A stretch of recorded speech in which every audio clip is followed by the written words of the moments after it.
What's up, everybody? It's JJ. And Kait. Yeah, Hey. And Eleanor. And Eleanor. She made it to another episode. She's smiling right now. She's smiling and cueing. It's awesome. She's not the best at her job, but... Oh. Yeah. Okay. Well, just kidding. She is. She is very good at her job. Sorry. Sorry. We don't mean to offend you. Eleanor. Guys, you're very good at what you do. Excited. This is one of our... She's very talkative today. Yeah. Wow. Hey, she's like, I want to be in this episode right now. This is a very controversial one, isn't it, Kait? It is. We are talking about dating multiple people. You know, this really should be almost retitled to going on dates with multiple people during the dating phase, you know? Okay. So if you had to expand the title. Or like casually dating a few people in the dating phase. Whoa, what do you mean by casually dating? Like you're hooking up with them and making out and you're No. See, that's people? that's a horrible way. That's what people think of when they say casual dating. What we think of is, hey, I'm going on dates with a person that's 60 to 90 minutes, only for a period of 60 to 90 days. I'm not here to waste their time. I'm intentional about it. And I am letting them know that I'm going on dates with other people. But I'm not doing this with the intention of just like having fun. Yeah, it is funny because even when I heard it for the first time, I had a misconception, right? I had a title, a definition, what this really meant. If you ask the question, okay, what do you mean by that? You just simply ask that question. Well, that's what the episode is here for today. And what we actually see a lot of people do is the people who do date multiple people, we actually have seen this one shared so much because they say, if you want to know more about it, here's a whole entire episode. And that usually helps kind of explain why they're doing what they're doing. Eleanor is talking so much. I know. I can't believe it. This is the most talkative she's ever been.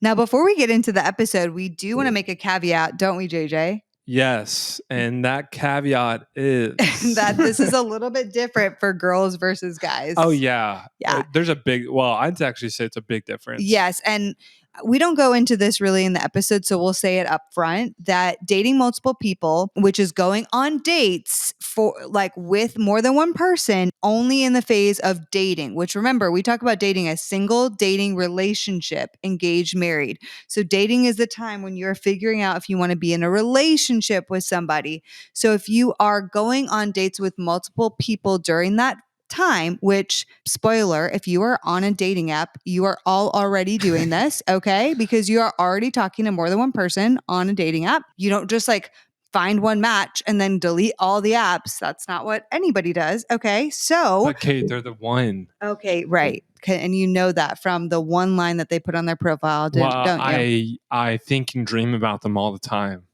It's the John 3:16 on the profile, wasn't it? Yeah, that and the cross tattoo on their bikini picture. Oh my gosh, stop. Okay, so needless to say, that's the phase we're talking about here. It's not while you're in a committed relationship. It's not good for people who lean avoidant attachment style because avoidant attachment style individuals typically are like, awesome, so I never have to commit to anyone. Yeah, this is going to be great for me. You're non-committal type, right? Right. Or non-committal trauma. Yes, and this is not going to be for you. This is for a large portion of the population who is like me, who actually struggled with overcommitting and committing too quickly to people. But the caveat between guys and girls is that girls might be able to go out with 3 guys or maybe 4 guys. But the big thing we see with guys is guys are like, okay, great. I can date 3 to 4 to 5 women now. This is amazing. Well, the reality is if you're actually pursuing them, really, really taking intentional time to date them, like craft a cool, fun, creative date, you're paying for it. You're maybe traveling to go see them. Like, listen to that just logistical load. And I think because of the roles that we see men take in dating, which is the pursuer role, which is what we're built for, it's a lot more difficult to pursue multiple women than it is a woman to have and receive multiple men pursuing her. Right. Yeah, totally. Which is okay. That's just how it goes. So for a guy, a good number is maybe 1 to 3. And then for a girl, a good number is maybe 2 to 4. But that being said, I don't think anybody has the emotional capacity to do like a large number of men and women in a healthy way. Right. Completely. So keep an open mind as you listen to this episode, knowing those caveats. By the way, we teach a lot more about this in our mentorship program, the School of Dating. In fact, it is part of the dating challenge where we give you guys in School of Dating, where you actually do go on dates. It's part of the challenge. If you guys don't know what School of Dating is, it is our 8-week mentorship program, and it's starting in just a few weeks. If you want the lowest price, you can text 214-225-7772. There's only a little bit more time to get that first dibs pricing, which is $500 lower. And if you join that first dibs list, you'll be the first to know also about any other future classes, even if you can't make this one in June. So we're so excited. We just wrapped up an amazing cohort of our biggest class ever. And we had so much transformation. It was so exciting. JJ, anything else you want to say about the cohort? No, I think it's what we're building now is like the community of SOD grads, because we have hundreds of them now. And that's exciting. But we have more to say on that later. I'm so excited for this episode. Enjoy. So today we're talking about dating multiple people as a Christian. This is a hot topic, so please bear with us before you cancel us, okay? The first thing, in order to address dating multiple people, we have to talk about what is dating, or how we define dating. Because I realize when I put this out there on the internet, people going all cray-cray thinking that I'm talking about dating equals relationship. And I'm like, no, dating does not equal relationship with how I'm speaking about dating. But we really need to set the foundation straight. Yeah. Yeah, absolutely. So maybe we list out some verses about dating in the Bible. Should we do that? Okay, you guys ready? Here they are. Okay, yeah, that was great, wasn't it? Yes, dating in the Bible. Absolutely awesome. There is nothing specifically in the Bible about dating, but there are things about marriage. There are things about singleness. There are great principles for how to honor one another and love your neighbor as yourself. Amazing principles we can take from the Bible, but dating is a new concept in the last 100 years. And because Christian dating is not explicitly in the Bible, what I found so interesting is that everyone has made up their own set of rules. Okay. And those rules end up being based on different things, influences from their parents, cultural experiences, their church culture or church community, different pastoral teachings, people that they look up to, thought leaders, maybe some real life examples around them, and, even their friends. And so you have all of that, and you put all those influences into a melting pot, and that determines the way that person, quote unquote, dates and what they think of dating, what they see as dating. But then that Christian person comes up and goes on a date with another Christian person who, guess what, has a completely different set of rules and quote unquote way to date the right way. Okay. So we all out here in the Christian dating world writing our own playbook about how to date the right way, but nobody's playbook is actually aligned because there's not an actual set of rules for us. Okay. It's chaotic. So you get everybody out here doing different things. Then you have all these different words. Okay. You have talking, dating, courting, exclusivity. Like, what in the bump? That is a lot. What do all those even mean? We even had a trip up on that too. Yeah. When we were dating. Oh yeah, totally. Because it's different people with different backgrounds, different ways. One person may be like, I'm courting. Another person's like, I'm talking. Another person's, I'm dating. And it all means different stuff. Okay. Some people say exclusive and they mean I'm not dating anyone else, but I'm not in a relationship with you. Other people say exclusive and it means this is my boyfriend or this is my girlfriend. So it's all wild out in here. And so one thing that did transform my view on dating is I heard this from Dr. Henry Cloud first, and he separated the stages of dating. And I've gone and I talk about this ever since. So we need to see dating, or I like to see dating in these 5 stages from singleness to marriage: single, dating, relationship, engaged, married. Okay. I love it. And if you're new here, let's go ahead and define dating. What I Yes. love about Heart of Dating in the community is we kind of have a group agreement on these terms. Yeah. Right. So if you're new to Heart of Dating, the definition of dating and what we define dating at Heart of Dating, a lot of dating, is this is the stage when you go on dates and you build friendship with another man or woman of God who is of romantic interest to you. Mm-hmm. Each date in the dating phase has one goal. One goal. What is that? To take it one date at a time. Exactly. This is where you approach them with curiosity. Yep. And the point of the dating phase is to ultimately, through time, see if you want to be in a relationship with somebody, right? Not get married to them, to simply be. To take it to that next stage. Exactly. You want to see if you want to be, through dating, you want to see, do I want to be in a relationship with the person that I'm building friendship and going on dates with? Mm-hmm. So instead of this ridiculously high stakes, will I marry this person mentality, the dating phase, in our opinion, should be approached and paced with wisdom. Yes. It's a low pressure, low stakes means of getting to know someone on a friendship level, albeit, yes, there may be some romantic elements in there because you're going on an intentional date. But this is the point. You are doing this before you commit to pursuing a deep romantic connection in a relationship. We both believe that you can have intentionality, honor, and integrity in the dating phase without sizing somebody up for marriage and committing too soon. Yeah. There we go. 100%. So maybe just rewind that and write that down if you really want to know our definition. I also have a post on it on my page that we actually have pinned if you want to go on Instagram on Kateness to see it.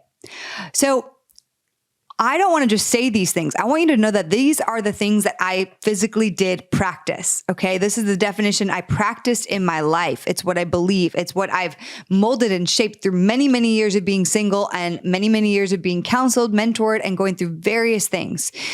So the way I met JJ, if you guys don't know, was I was actually going through a dating challenge inspired by my friend, Dr. Henry Cloud. Okay. Dr. Henry Cloud has a great book out there called How to Get a Date Worth Keeping. Highly encourage you to read it. But I challenged myself to go on dates with various men for a period of time.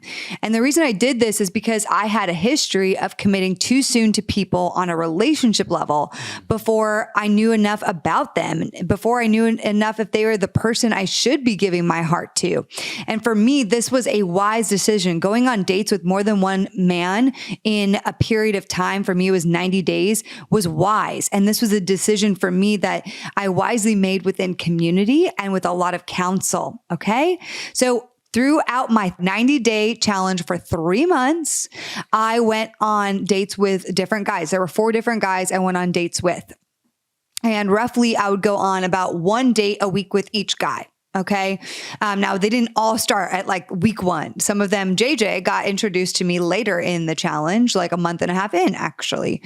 But the point of the dates that I went on was not to build intimacy with each guy, but to remain curious about them on a friendship level. So I didn't go on these super long dates. I tried to keep them, roughly 90 minutes. I'm not going to say every single time I did that exactly perfectly, but that was the goal. Like, hey, I'm getting curious. At the end of every day, I'm asking myself, do I know enough to just go on one more day with this person? Mm-hmm. The thing is, you guys, anybody can pretend to be anyone for 90 days. And with my history of dating a lot of, narcissistic, abusive guys, especially mainly one, but I have dated other unhealthy men as well.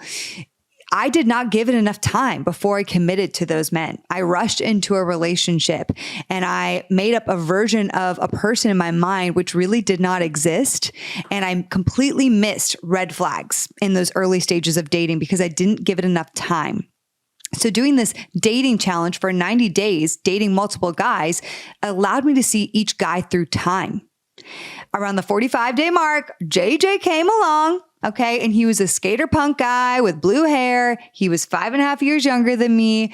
And the reality is I pretty much probably wouldn't have dated him if I wasn't in this challenge, because in this challenge, I was also challenging myself to just say yes and be open to see what God may do, to date the unexpected because God may do the unexpected. Also cue in our conference theme, right? Wait a second. You would not have gone on a date with me if it wasn't for this challenge? What? Is that what you just said? Yeah, babe. I think that's new information for the audience and for me today. Baby, don't even. You learn something new every day, don't you guys? Whatever. You knew that. I love you. I actually don't know if I did, but it's good to know. Good to know in the back pocket, everybody. Well, I'm so glad I did go on a date with you. Me too. So this is why we like dating multiple people in the stage of dating. Again, you can also exchange the word dating for how we're using it with like talking, going on dates with. This is not an exclusive, committed anything.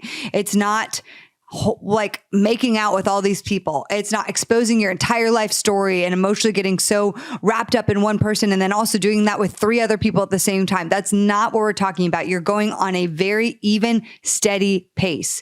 So for me, I found this process to be transformative, truly transformative, because it made me really slow down. It didn't allow me to put pressure on the guys. It really allowed me to be wise. And something I did after every date is I journaled. I noted how I was feeling. I, within those feelings, brought in my trusted circle of people to process through the dates. I invited God into the depths of my heart to really see what was going on. Was I starting to want to prove to this guy? Was I not feeling safe around this guy? What was coming up for me? It really led to a process of deep discernment and curiosity. It was so helpful for me. Okay. Somebody that committed very quickly to men in the past and that just rushed into dating. Okay, guys, this show is sponsored by BetterHelp Therapy. Let's go. I just have to say this. It's been a chaotic season and I have so much to be grateful for. I really do. I have a beautiful new baby. I live in a beautiful house. It's our first ever purchase. We moved to an amazing place and we're closer to therapy. And at the same time, I confessed this to a friend the other day that I'm still having a hard time like feeling truly happy right now.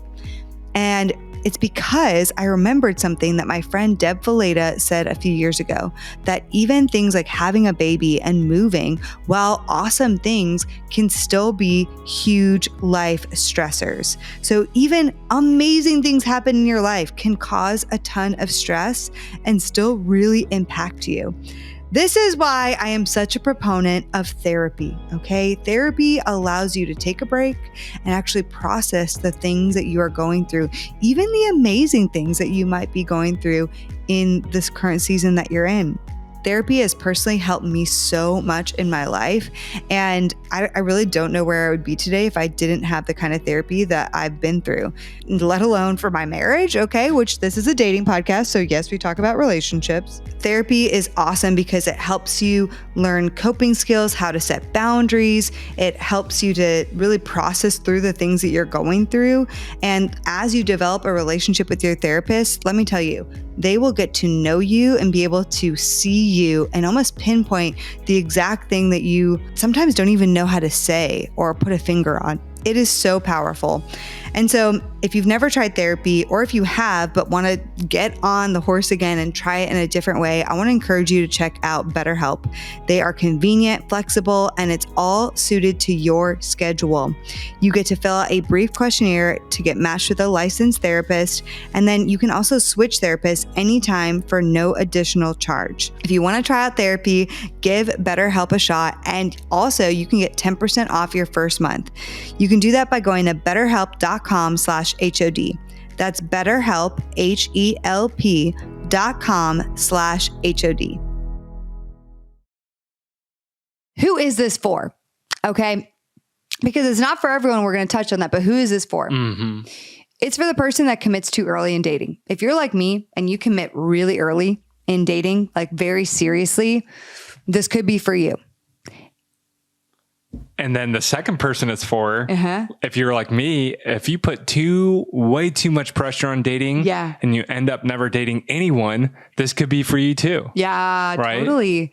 Yeah. Like you may have not been on a lot of dates, but maybe you're putting so much pressure on the process of dating and you're like, I can't even date. Well, if you have never even dated because you put so much pressure on it, maybe it's time to just loosen up.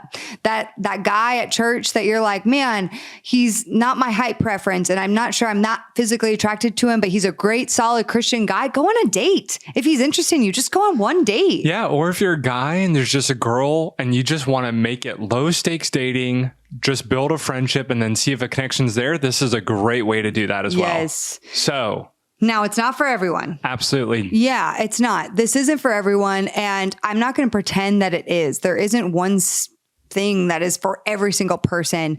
But for the person who is like I was, the person who finds himself committing too soon, the person who's giving their heart way too early on, the person who is always left disappointed, confused, and hurt, this could be a win. The person who's dated guys or girls that end up being narcissistic or toxic and you missed all the signs, this could be for you. Take it slow. This approach to dating literally changed my life. It was so healing and challenging for me. And I struggle with anxious attachment leaning. This actually helped me. It helped me because it really helped me not put all my eggs in a basket and just really be more loose and free and open with the process. It was so stretching, and it ultimately led me to meeting my husband. You know what the irony about dating multiple people is? What? Is that it's actually a really wise practice to combat the anxiety of dating, to combat the overcommitting of dating, and to combat, just being way, way, way too high stakes. Yeah. It's a really great practice to combat it, which is ironic. Now, if you are somebody conversely that has a very, very, very hard time committing, you lean way more avoidant, you have a high problem with commitment, dating multiple people may not be for you, to be honest. So that's something you have to weigh on your own, because some people are like more avoidant or they don't like commitment. And so they're hearing this being like, let's go, permission to just date, exactly. And never commit. And no, the point of dating multiple people is to hopefully move towards a relationship. Right. It's not just to always have fun. And if you're dating multiple people, like in the quiet, in the dark, and there's no transparency, that is a red flag. Right? Yeah. That's not doing the challenge well. Doing the challenge well is there's a ton of transparency. There's a lot of people who know your interests and your intention. Yeah. And then I would just say, I think we should do a side note for the guys. Yeah. Because we have a lot of guys ask, and if we're being real, there is a difference between girls dating multiple people and guys dating multiple people, don't you think? Yeah. Yeah. So I've had a lot of guys ask me, and we haven't produced a lot of content. So I would just say, if we're being realistic, it's fundamentally different for men dating multiple women because of the pursuer role that we are expected to take and do take. That's true. Which is the initiation, the asking, the planning of the date, the execution, the scheduling, the paying, and the follow-up. Yeah. If we're doing all of those things, it's just not feasible to date like 4 women at once from like a logistical, emotional, spiritual POV. I agree. Yeah. And I just think, maybe if you are putting a ton of eggs in one basket, like hyper intentional, hyper focus on one woman, I do think it's a progress and it's a win to be able to date 2 women.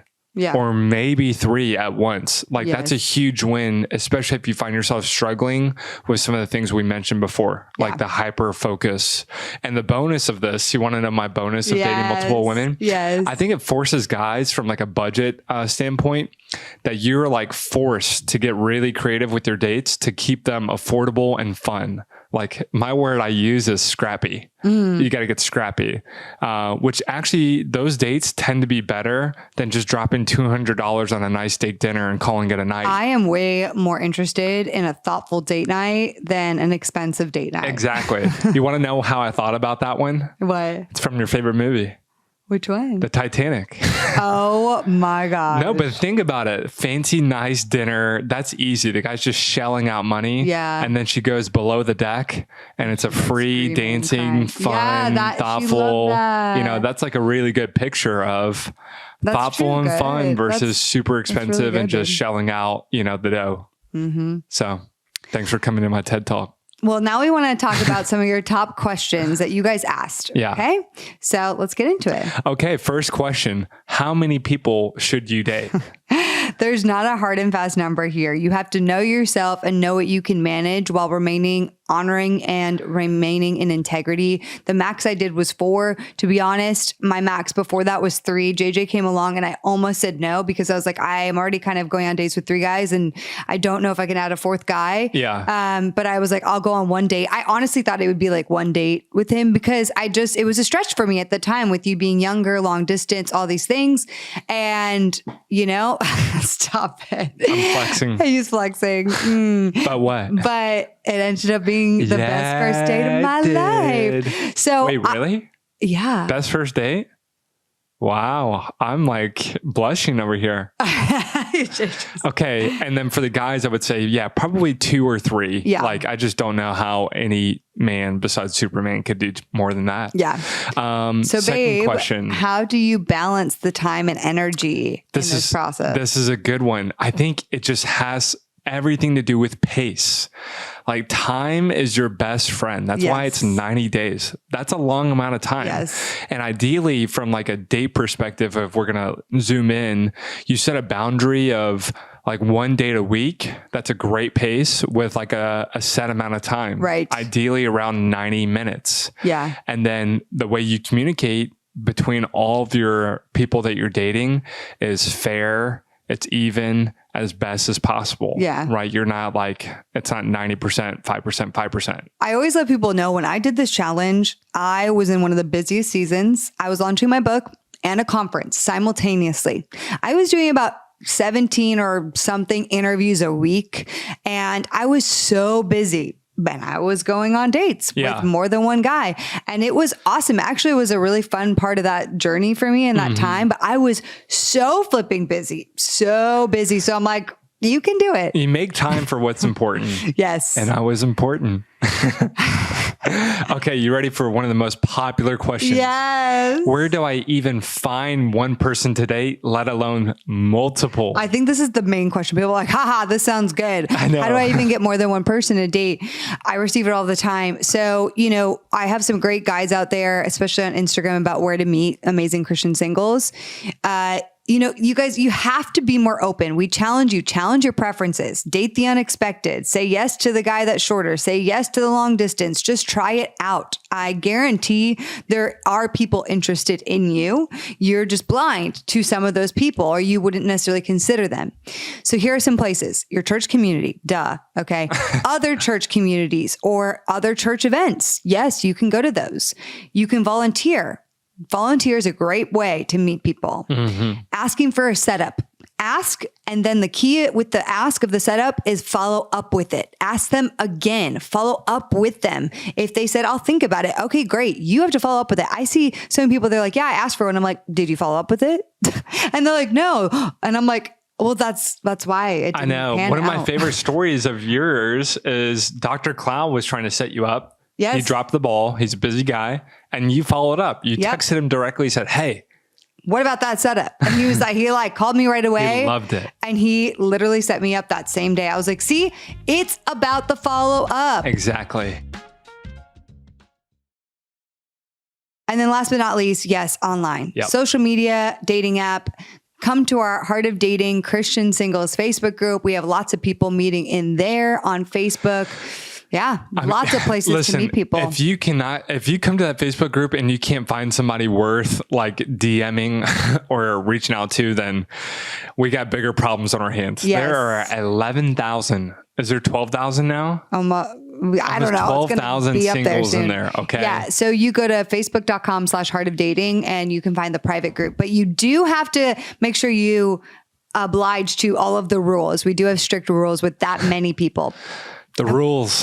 Kate's a big rule follower. Yeah. Okay. Next question. Yes. What if the other person is unsure about you going on dates with other people? Yeah, this is always a possibility, always, which is why you have to be clear and firm on your why. Yes. Right? You can validate them, share with your desire that you're going to be fair, honest, and honoring in the process. But at the end of the day, yes, remember that your character will shine over time if they are uncertain about it. And then ultimately it's out of your control how they respond or maybe judge you. Yeah. The right person is going to be ignited to want to try to pursue you and be with you. So the right person is not going to be like so turned off by this. If your heart and intention is in the right place, they're going to be open to hearing your heart and intention. A kind and curious person will at least be kind and curious. Yeah, exactly.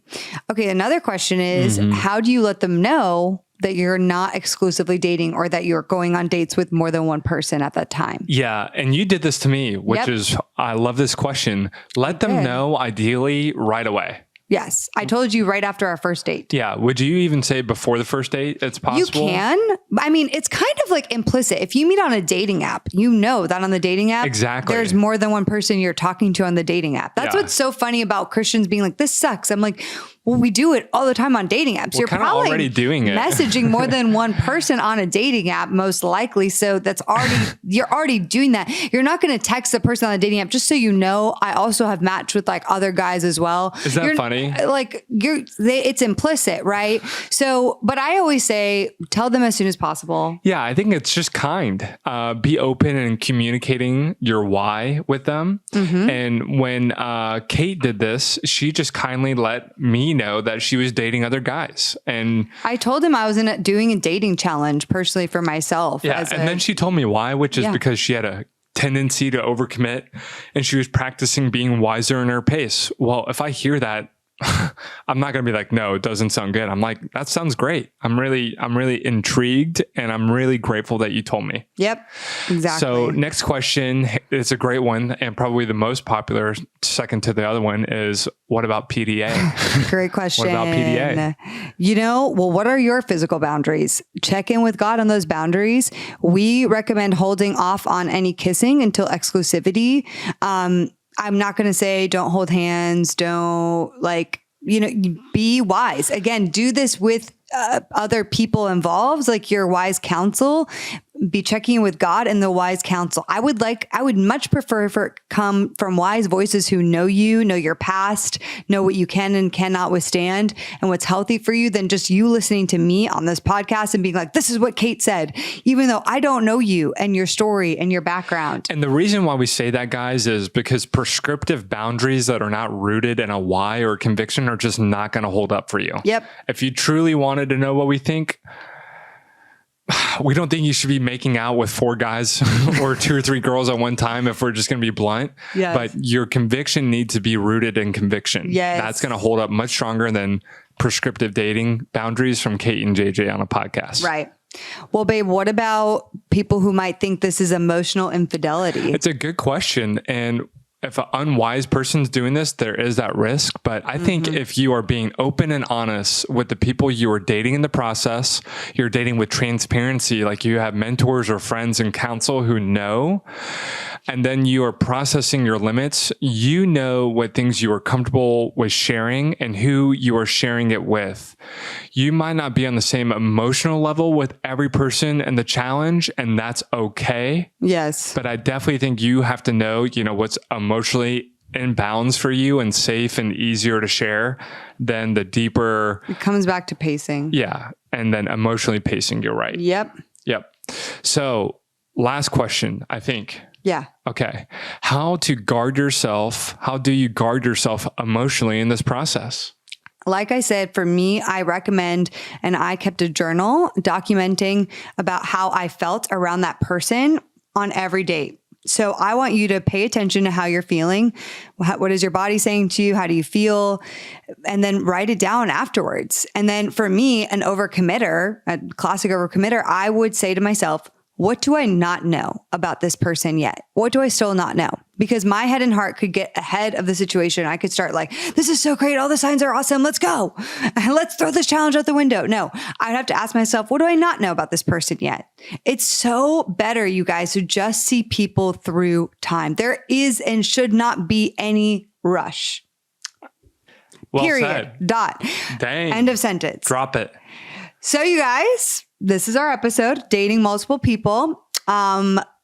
We really hope it challenged you. We know it's not for everyone, but we do think it can work and be really helpful and potentially wise for you, especially if you're an overcommitter. Yep. 100%. All right. Good job. Well, we love you guys and we'll see you next week. Let's go. Bye, you guys. Bye, guys. The Heart of Dating podcast is created by Kait and JJ Tomlin. Shout out to our epic audio and video editor, Scott Caro. We have an amazing Heart of Dating team who helps bring the show to you each week. I want to shout out Kelsey Napier, our Heart of Dating digital marketing coordinator, and Elena Gibson, our brand and community manager. We couldn't do it without them. Now, if you guys have never ranked us or reviewed us on iTunes or Spotify, would you consider doing that? It would mean so much because our podcast can get more discovered and more people can learn how to better date as Christians. Don't we all want that? We launch our podcast each and every week on Wednesdays, so we will see you next week.